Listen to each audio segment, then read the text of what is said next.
It's a story that starts some 2,500 years ago and tells of a Chinese sage named Confucius as he travels through a war-torn nation, spreading messages of peace and respect, initially embraced by some, but largely rejected by others.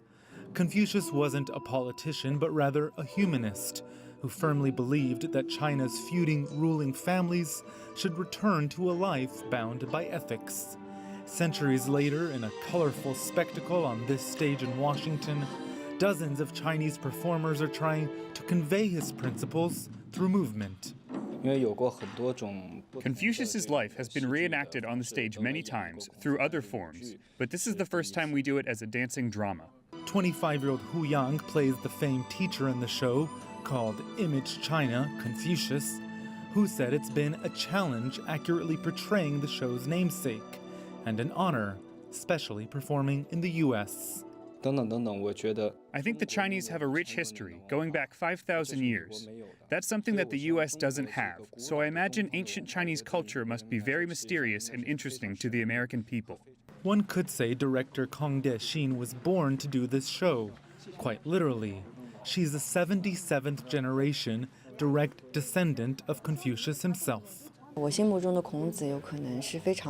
my mind, Confucius was a very optimistic person and a well-respected teacher.